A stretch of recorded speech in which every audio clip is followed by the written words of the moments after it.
What's up, everybody? Hope you all had a wonderful day. Getting into this episode of GH, I enjoyed this episode for the most part. This was a good episode to me. I liked it. Um, Victor is just continuing with his shenanigans. Um, like he was literally crowing and gloating at the fact that he had the upper hand on Valentine and Anna. So he thought. Um, Renee is such a bitch. Like they finally got into the room where Lucy was. They was gonna rescue her, and then this trick Renee comes pulling a gun out and stuff, and they gonna call some minions into the room. I say, you little cheap heifer. Um, she got all of them right where they want them, and Victor's happy about it. He was telling Valentine, "Oh, I'm not gonna kill you, of course, because you're my son. I hope that we could, be family or whatever." So of course he wanted his minions to get rid of Anna. I love that Anna had a plan B.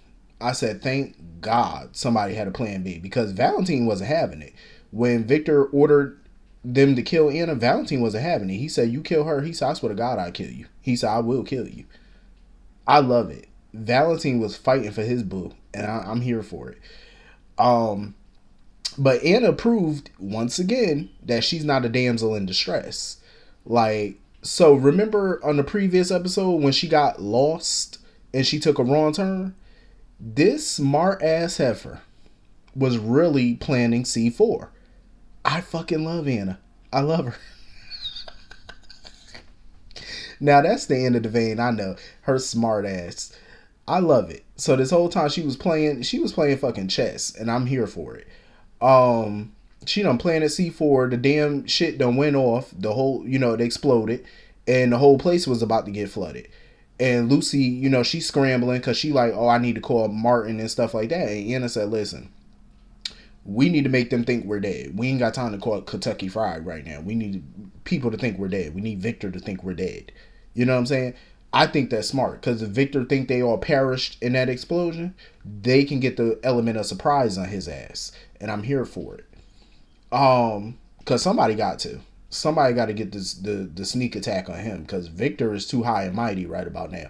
Because that man is always about 5 steps ahead. I'm like, y'all motherfuckers need to get it together and get on top. You know what I'm saying? Take his ass down for once because he getting a little too big for his britches, and he's starting to piss me off. Because you know how Victor is. He think he the smartest one in the room. Um, so anyway, Laura had Charlotte with her or whatever. They was having a little girls' night or whatever, which was dope. They bumped into Martin. He's still soaking about Lucy because Martin is getting impatient. Like he's sick and tired of waiting around for Anna and Valentine to find Lucy, and he feel like he need to do something. I get it, but Laura was trying to reassure him like they got this. They're gonna bring her home. Um, but Martin feels like that's not good enough. It's taking too long, and he needs to spring into action because he's sick and tired of Victor running around gloating, thinking that he has one up on everybody. So he plans on using Esme as leverage to to get the goods on Victor and rescue Lucy himself. Um, Laura was shocked that he was representing Esme because she was like, "How the hell can you represent her after everything she done did to this family?" But she was shocked when she found out Nicholas is the one who arranged it. And my thing is, Laura, you shouldn't be shocked by nothing your little demon child does at this point. Like you shouldn't really be surprised. I mean, it's Nicholas. Um, so she had to warn Martin. She was like, "Listen, you playing a dangerous game with Victor at this point. You know what I'm saying? Like, don't go down that rabbit hole. Don't try to use Esme as leverage to get to Victor because it's a slippery slope." And I do agree with Laura. Like, he's playing a dangerous game by trying to go up against Victor. Um. So anyway, Victor done bumped into Charlotte and whatnot, and Charlotte, I loved it because Charlotte was not here for Victor and his bullcrap. She wasn't here for it. Because she knew what he was up to. Because she was like, you only sent me to that boarding school to keep me away from my father. Um, and she demanded to know where her father was. You know what I'm saying? Like, I love how she's not being played by Victor. She knows exactly what type of person he is, even at her young age. You know what I'm saying? She's a Cassadine. You know what I mean? Like, she's as smart as a whip. Um, so Laura came to get her and stuff like that, and Laura warned Victor to stay the hell away from Charlotte. And, you know, Victor pretty much put it out there. He was like, listen, we're going to reunite as a family. And Charlotte will come around if she wants to see her father again. Victor is a SOB. Like, the way he keep playing games with his own grandchild, that is such a Cassadine move. Because Lord knows Helena done pulled that mess over the years with Nicholas.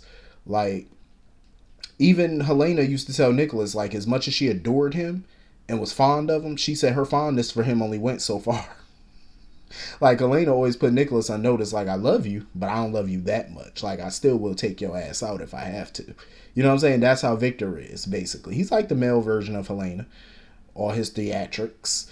But somebody gonna take him down at some point. Like, you can't be on top forever, especially when you racking up all these enemies. You're gonna go down at some point.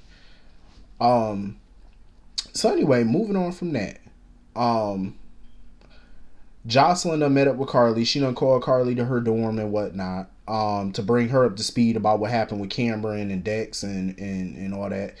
And she was like, oh, now Cameron thinks that, you know, I'm a liar and a cheater. Sweetheart, what do you mean that's what he thinks? You are a liar and a cheater. That's what he knows. You proved it. Hell, you confirmed to him that you were lying to him and you did cheat on him. Talking about, oh, I just wish that I would have just broke up with him weeks ago. Shoulda, woulda, coulda. Shoulda, woulda, coulda, but you didn't. So you get what you get. You know what I'm saying? And, you know, her and Carly was sitting there talking, and Carly felt like Jocelyn's relationship with Dex parallels her relationship with Jason.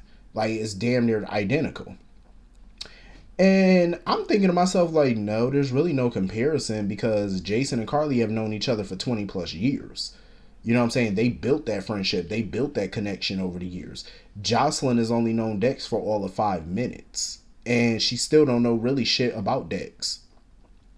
The only thing Jocelyn knows about Dex is what his penis looks like. That's all she knows about that man. You know the size of his Johnson. That's all you know. That's it. That's all you know. You don't know nothing about his mama. You don't know nothing about his daddy. You ain't met no old friends. You ain't, you know, you don't know about his cousins, his you know, mental health state. You don't know nothing. It's just sex. That's all it is between them. All Jocelyn and Dex talk about is her dislike of Sonny, and then they have sex. That's all they do. What do they have in common at this point? Nothing. They have nothing in common. So it's very different from Jason and Carly. Very, very different. I wouldn't even compare the two. That's apples and oranges. But Carly, you know, tried to warn her. She was like, you know, this path that you're going down with Dex is dangerous. You know what I'm saying? Like, it's very dangerous. And, you know, she was wondering if Jocelyn can handle it. But Jocelyn trying to act like, oh, I can handle it. I can this, I can that. No, you can't. Because every time you're around Dex, you bitch and you whine about him working for Sonny. So when the truth comes out and he eventually stops working for Sonny, who's to say he won't try to go work for another criminal organization? I mean, what is he going to do after, you know, him and Sonny are done? Or if they will be done, because who knows? You know, maybe Sonny will forgive and let him continue to work for him. Then what? I don't see Dex and Joss lasting too much longer, and I don't see her being okay with him being in organized crime or being a criminal, period. I don't see her really being okay with it.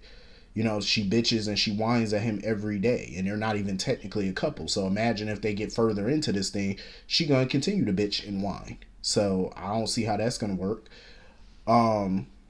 So then she was talking about like keeping secrets and stuff, talking about some, oh, you know,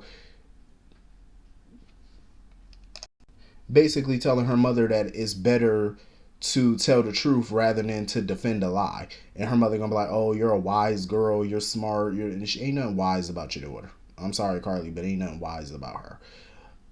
Whiny and foolish, yes. Wise, I wouldn't categorize that as wise. I'm just saying. But she's definitely a lot like her mother. She's a lot like her. Like, she's a chip off the old block, that one. You know, because Carly's sitting there talking about, oh, you don't have to keep secrets from me. You can tell me anything. You can come to me. Okay. I mean, I can respect the open dialogue between a parent and a child, but you need to tell your child she need to grow the hell up. I'm just saying, like, grow up. You're going to sit here and tell this boy after you done broke his heart, oh, can you keep that secret from me? Please. I would have shouted that shit to the rooftop. And if I was Cameron, I would fucking tell Spencer about it. I would tell Spencer the whole sort of truth and let the chips fall where they may. I would let you. It ain't like he told Sonny. And my whole thing, even if they do tell Sonny, it ain't like Sonny's gonna kill Dex over Jocelyn. Jocelyn's not even his daughter. I highly doubt he's gonna do all of that. I don't see him doing that. Um. So anyway, moving on from that. Speaking of Cameron, Laura had bumped into Spencer and Trina and pretty much told them that Cameron can use a friend right now. Um. Trina has no idea what the hell's been going on with Jocelyn lately. Like, that's how removed from her life she's been. Like, and I don't blame her. I mean, Trina got her own stuff going on. She ain't got time to sit here and, deal with Jocelyn and her foolishness 24/7. So they really don't even know, like, what's going on with each other because they've been so busy with their own stuff. She was shocked to learn that, Jocelyn and Cameron had broken up and stuff like that. She was like, when the hell did this happen? She was like, I'm surprised Jocelyn didn't tell me. Of course Jocelyn didn't tell you, because then she would have to tell you the full story. So, Trina don't know the whole story. So, of course, Trina was trying to, play devil's advocate and pretty much tell Cameron, oh, maybe y'all could work things out. And Cameron was just getting annoyed. You know what I'm saying? Cameron was getting annoyed at that point. He was just snapping off at Trina, like telling her to just back off and let it go. I love the way Spencer stood up for his boo. Like, when Cameron snapped at Trina, Spencer got up out his seat, rolls out of that seat with a quickness telling him, chill out. You know what I'm saying? Like, Spencer was like, relax. That's my girl. Relax yourself. You family. I love you. You my cousin. But you better back up off my lady, though, because I'll take your ass out. He ain't say that, but it was all in the, I'm paraphrasing, because it was in the way he stood. He rose up like he was ready to, knock a fool down over his lady. I don't blame you, Spencer. But it was so funny, though. I love the relationship between Spencer and Cam, because Spencer always got Cameron back. Like, even Spencer was like, I'd be embarrassed to break up with Cam. That shit had me on the floor. I love their relationship. I swear. Yo, Spencer be getting on my nerves sometimes, but I just love the friendships that he got, because he is loyal, though. He might do some dumb stuff in the name of, protecting his friends or family, but, he is loyal to him. I give him that much. So, him and Trina, Spencer and Trina was talking and whatnot, and she was asking him, do he have somebody, some support at Britt's funeral or whatever, because it's going to be tough for him to go to the funeral and say goodbye. So, Trina offered to go with him, and, he was all giddy and happy that she offered to go. And, then they were talking about possibly, ending this whole fake relationship thing now that Esme was caught or whatever and she got amnesia. But Trina was thinking, no, we need to keep it going because somebody's still after me. We need to keep it going. Spencer was so happy. Like, you seen that Kool-Aid smile come all over his face? I said, Spencer is really in love with this girl. You know what I'm saying? And she told him about how her parents ain't really happy about her letting him back in, her life. And Spencer was cool about it. He was like, he understood, because he was like, you got people around you that care and love you. So of course they're going to be protective of you and not want me around you. He said, I wouldn't expect nothing less. Like, these people that care about you. So I like how he took it that way. He didn't get all upset and angry, because he understood, with his background and the way he did Trina before, he could understand why they would be, have some reservations about the two of them. But I'm feeling them. The more I'm seeing Spencer and Trina, I am loving it. Because you could tell, like, they are really digging each other. Like, they just seem like some giddy high school kids whenever they're around each other. Like, they get all smiley. And you could tell Spencer loved him some her. And she loved her some, she loved her some him. And I'm loving it. It's dope. So anyway, moving on from that. So Drew was sitting there babysitting Wiley or whatever, and Olivia came to invite Wiley over for a little sleepover at the main house.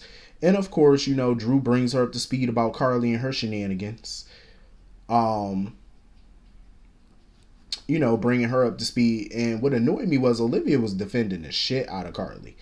Like, oh, Carly's not a liar. She's a protector. She tries to protect her family. I don't think, she did what she did to be selfish. I'm like, Olivia, please stop kissing this woman's ass.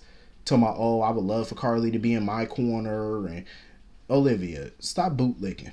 Just stop it. Stop it. Please. Like, oh my gosh, she was laying it on thick. And she feels like, oh, the way Carly is what Drew, no pun intended, but it's what Drew drew to her. I don't blame Drew in his stance, Because at the end of the day, he was like, I don't think I could be like, how could I have a future with somebody like that? You know what I'm saying? That's gonna sit here and lie to my face all the time, blatantly lie to his face, sabotage what he had going on. Like, she lied to the man for months. You know what I'm saying? Then you sabotage his investigation. How the hell could he possibly be with Carly? I wouldn't blame him, for not wanting to forgive and be back with her. Why would you? Who's to say she won't do that again? And my whole thing was, it was funny to me how Drew said he didn't know Carly was capable of this. I'm like, how did you not know?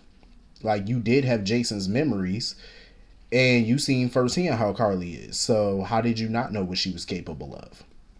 I'm just saying, Drew, open up your eyes. You know what I mean? So, Olivia was trying to give him some food for thought to figure out like what he want out of, a relationship, like what he could deal with and what he can't deal with. I mean, I get it, but I wouldn't want to go back to nobody that's gonna sit there and blatantly lie to me. How could I ever trust anything you ever say again? So of course, Carly popped up at the door. Um, she popped up there wanting to talk to Drew. I'm like, Carly, just go sit down. Like, leave that man alone. Oh yeah, and I meant to talk about that too because Spencer also told Trina about his plan to um, go for full custody of Nicholas and Esme's baby. I mean, I don't know if that's going to be a deal breaker for Trina or whatnot because that complicates things. I mean, because if Spencer miraculously wins this thing, that's going to affect their relationship in a major way. You know what I'm saying? Because he's basically going to step into that parental role.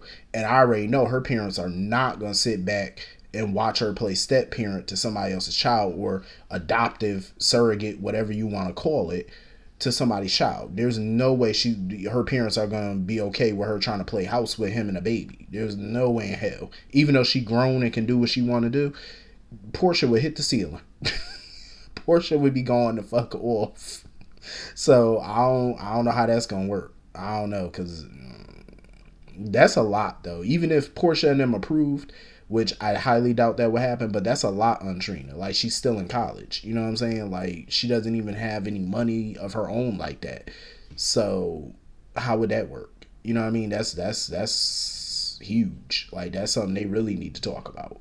But anyway, that was pretty much the whole episode. Hit the comment section. Let me know what you all thought. And I will see you all later. Peace.